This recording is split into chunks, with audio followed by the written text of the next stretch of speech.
So a woman in the Bahamas is accusing a sitting member of parliament of raping her. So she and her family go to the police station to report the incident. Now, you're not going to believe what the police tried to get her to do.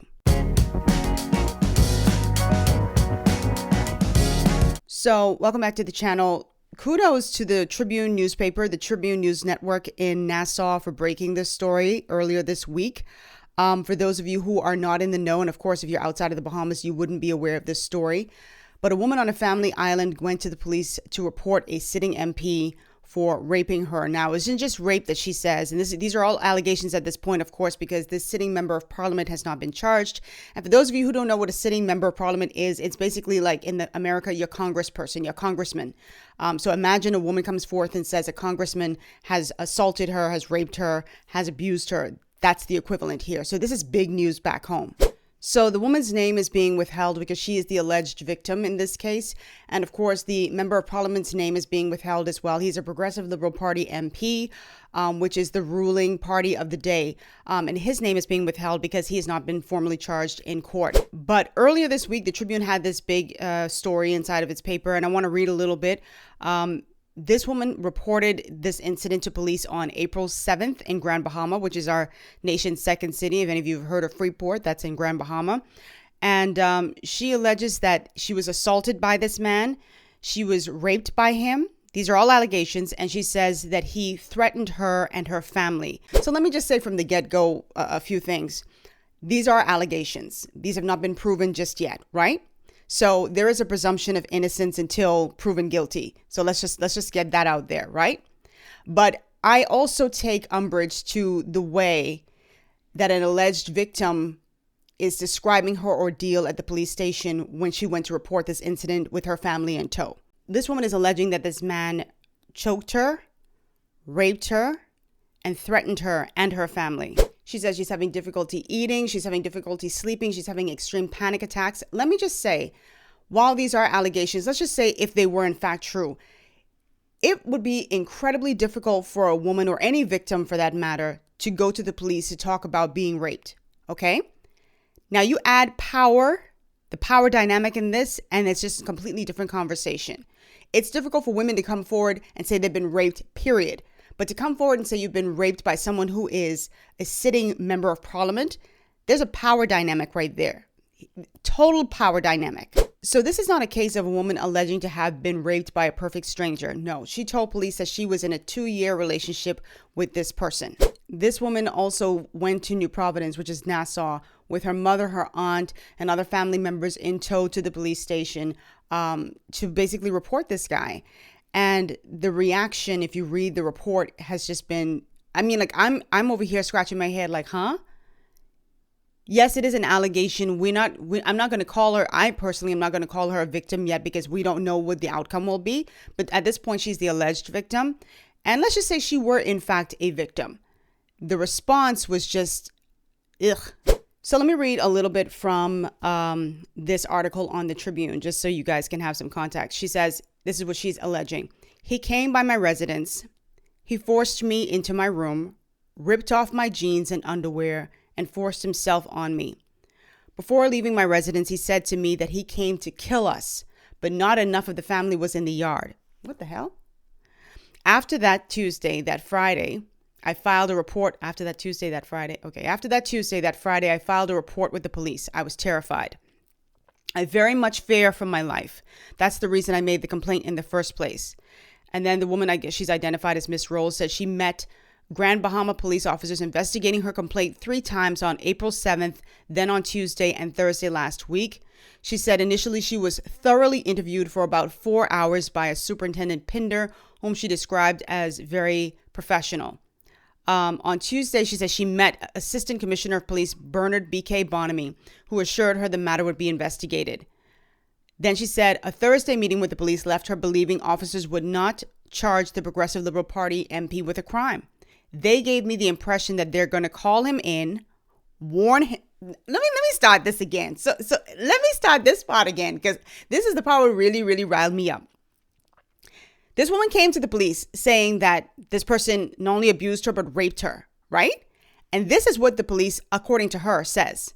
Well, she says, they gave me the impression they're going to call him in, warn him, and I must bound him over to keep the peace. The impression they gave is there wasn't enough evidence to charge him because there wasn't anyone around when these things happened to corroborate my story. They made it seem like it was a he say, she say story. I asked about the photo I gave them when he gave me the black eye. They said no one saw it happen, so it's just my word against his. Excuse me? Then kiddies, after police told her that they hadn't spoken to this MP, this is the part that really, like, I was in my bed when I was reading. I was scrolling on the Tribune. I was scrolling and I saw this article, and I had to sit up in my bed. I was just so angry. I was so disturbed. But this was the line that really put bees in my bonnet, right? So I'm going to read. So it says, she said officers told her they hadn't spoken to the MP yet. She said after speaking with Superintendent Weir on Thursday, a deputy to the officer asked her to sign a document. Listen closely. Come. Right there. Listen to this. This is her quote. In this statement they wanted me to sign, there was a portion that said, I'm not taking further police action. Excuse me? The woman comes from a whole other island, travels with her family in tow, to say something horrendous, heinous has happened to her. Y'all say this sounds like a he say, she say scenario. That's what y'all say to her. Ain't no witnesses there, so, I mean, what you want us to do? And then you follow it up with, yeah, I need you to sign this document to say you're not going to pursue any further action. Excuse me? Sorry? Excuse me?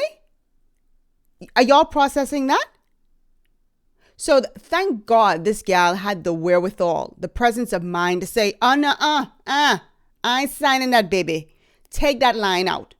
I'm not signing that. Because who told you that? Who told you that I was gonna sign this to say I'm not taking any further action? I'm in here because this man allegedly did this thing to me. Why would I sign that? Help me understand. So she's like, she ain't signing it. And they took it out, and then she signed this document. And I hope she took a picture. You got to come in there with your phone, and then I'd be like, this is what I signed, and I would record it. I wouldn't even just take a picture. I would video record that. This is insane to me. And the police have dropped the ball tremendously. If what she is saying in this article is true, they have dropped the ball tremendously. This is why you really need people who have the emotional intelligence to work in the police department. They need a special victims unit with people who are seriously focused and careful and caring. Because even though, like I said, this is an allegation, what if it is true? And this is how you're talking to a potential victim? This is what you're doing to a potential victim? You need a special victims unit where you can handle these folks and you can say, okay, dumb cops, step over to the left. Let us take over because you don't know what you're doing. You don't know how to talk to people. This was so unacceptable. This is right. Let me be clear for those of you who don't understand. I always tell y'all, like, the Bahamas is like mini Washington, D.C. If you've been watching my channel, you've been watching my videos, you know I've said this 1,000,001 times, right? And there is a protective shield around the political class. Okay? If you have money, if you have power, but if you're politically connected or you're in politics, you immediately, there's a shield. There's a shield. Yes, there is a degree of sensitivity that must be given to a case. But let me tell you something. Sensitivity only to a certain extent. There shouldn't be any perception of preferential treatment or protection. That is not the police's job to protect somebody who is accused of a crime. It's an allegation, but it's still a very serious one. And you're going to tell this woman, oh, ain't nobody see that happen. So, we could call him and warn him, keep, just, cool out. Don't be doing that to this gal. I could just see how this conversation went inside the police station if they did, in fact, have to call this MP. Let me give you a little reenactment because I know my people. I know plenty of people can be mad, but too bad. It's just how it gone. Yes. Hello. Good morning. Mr. MP, this this Delaveau from this Delaveau from the police station is from Kwaku. How you doing, sir? I hope I didn't disturb you. I know a little early this morning. Well, I am eating my breakfast. Oh, you eat? Oh, I'm so sorry to disturb you, man. But listen, real quick. We got this crazy gal on here. Say you top her up a little bit, and she say you rape her, man. She little crazy, She got her whole family down here. Say they fly from the family islands, man. That's true. You will have a statement from my lawyer forthwith, and I would advise you to proceed very cautiously with this matter. Oh, no, man. That's why I calling you, man. That's why I calling you to, get your side. Anyway, don't worry about it. I can talk to her. So we can look out for who representing you. Wayne Monroe representing you. Yeah, man, we can talk, though. I need, calm her down a little bit. I know what's going on here, but okay. But sorry, man, sorry for messing up your breakfast, man. I hope I'm messing. You eating stew fish? I know people are gonna get mad about that little reenactment, but I've been in enough police station as a reporter. It probably went 100% like that. And so we're at this place. Do you know why? Because in the Bahamas, and this is my personal opinion, and it's supported by a lot of evidence because I've seen it in action, because Bahamian police seldom take a woman's allegations seriously when it involves a cabinet minister, a sitting member of parliament, a wealthy expat. Don't let it be a white wealthy expat, a clergyman, or society's elite. When that happens, if there's any allegation, you can see the way the situation is treated completely differently. But if it was Caro, Vado, and Nato, they would have then picked them up. People who have no power. You have money and power in the Bahamas, and if you happen to be powerful and you of a certain hue, you straight. Beat, black, and poor, that's a crime. There's no one rule, one law for everyone. No. There is a law and a rule when you have power and money. And there's another law and rule when you are broke and powerless. And this is not the first time that we've had an allegation of rape for a sitting member of parliament. Back in 2004, and this person is now deceased, Bradley Roberts was accused of raping a 47-year-old woman at the time. And that was huge news. Bradley Roberts, like I said, is dead now. At the time, many people were concerned that the investigation was being delayed to protect Roberts. The alleged victim alleged that this incident took place in her home. She later made a complaint to the sexual offenses unit. And according to her lawyer, it took 3 weeks before Roberts was even questioned. So imagine a woman stepping forward saying that she's been raped, and it takes you 3 weeks to question someone? Where does do that? The woman's lawyer at the time said that he believed that Roberts was being protected because of his political status. And I'll never forget his comment, because he was like, yeah, they'd be quick to pick us up. They'd be quick to pick you up and pick me up, the police, that is. But with them, they take a long time. It's so funny because we've had a government that just talks so much about women's rights and protecting women and protecting our most vulnerable people in society. And again, I hasten to add that these are all allegations at this point.